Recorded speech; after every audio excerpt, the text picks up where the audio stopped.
The salvage yard on Theta 7 was a graveyard of forgotten wars. Ronan Vale wiped the grease from his hands, surveying the twisted metal skeletons that stretched across the crimson sand.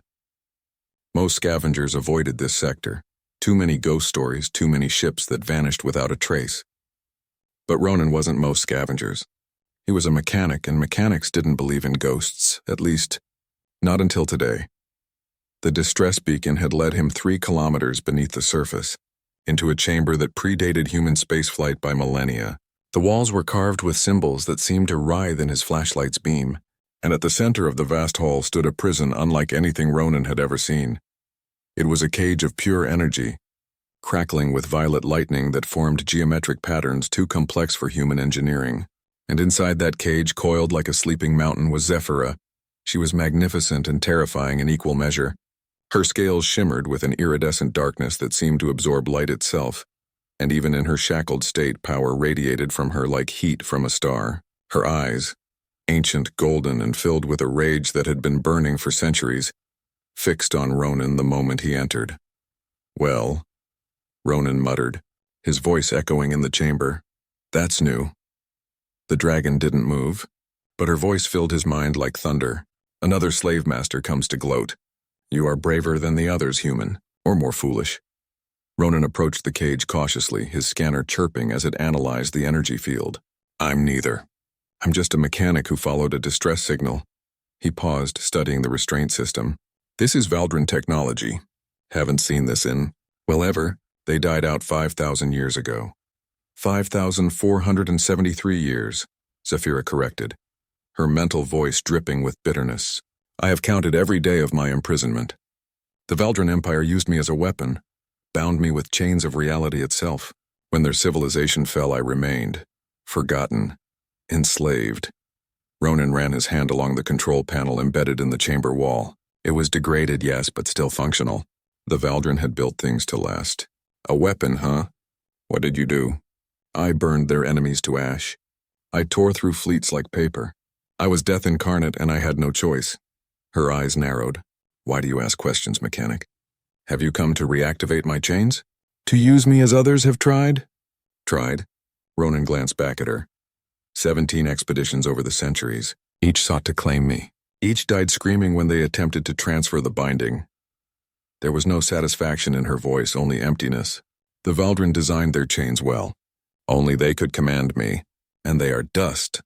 Ronan was quiet for a long moment, his fingers tracing the alien circuitry. Then he laughed, a short, bitter sound. "You know what? I'm tired of chains." He pulled out his plasma cutter. "What are you doing? What does it look like?" Ronan began cutting into the control panel, sparks flying in the darkness. "I'm setting you free. You cannot. The system will kill you. It has failsafes. I'm a mechanic. Failsafes are just puzzles with attitude." His hands moved with practiced precision, rerouting power conduits, bypassing security protocols that had guarded this prison since before Earth had built its first pyramid. "Besides, I've spent my whole life fixing things other people broke. Might as well fix this too." The cage screamed as Ronan worked, the energy field pulsing with warning klaxons that no one would hear this far underground. Zephyra watched in stunned silence as this fragile human, this creature that would live barely a century if he was lucky, risked everything to free something that could destroy him with a thought. "Why?"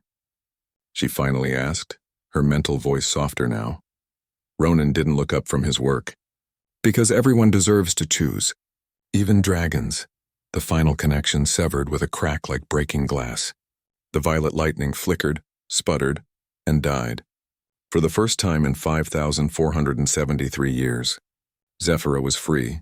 She rose to her full height, her wings unfurling to fill the chamber, her presence a physical weight that pressed down on everything. Ronan stumbled backward, suddenly very aware of how small he was, how fragile. Zephyra could feel it, the absence of the chains. No compulsions, no commands burning in her skull, just freedom. And this human, this impossibly brave or impossibly stupid human, had given it to her. She lowered her massive head until her eye was level with Ronan.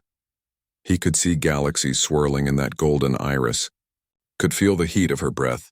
"I am Zephyra, guardian of the dead star, flame of the void, death's shadow. For what you have done, I offer you a choice, Ronan Vale. Ask of me one thing, and I shall grant it. Ronan swallowed hard. I don't want anything. You're free. That's enough. You misunderstand.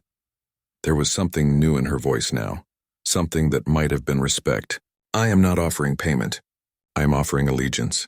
You freed me when you could have enslaved me. You gave me choice when you could have taken it. I have lived millennia, and I have never met such a creature. Zephyra, I will follow you, Ronan Vale. Not as a slave, but as a companion. Not because I must, but because I choose to. Her eye glinted with an emotion that might have been amusement. You didn't expect that, did you? Ronan stared at her, then laughed. A real laugh this time, full of disbelief and wonder. No, I really didn't. Then we are both surprised. Come, mechanic. Let us leave this tomb. I wish to see the stars again. As they ascended from the depths, Ronan couldn't help but smile.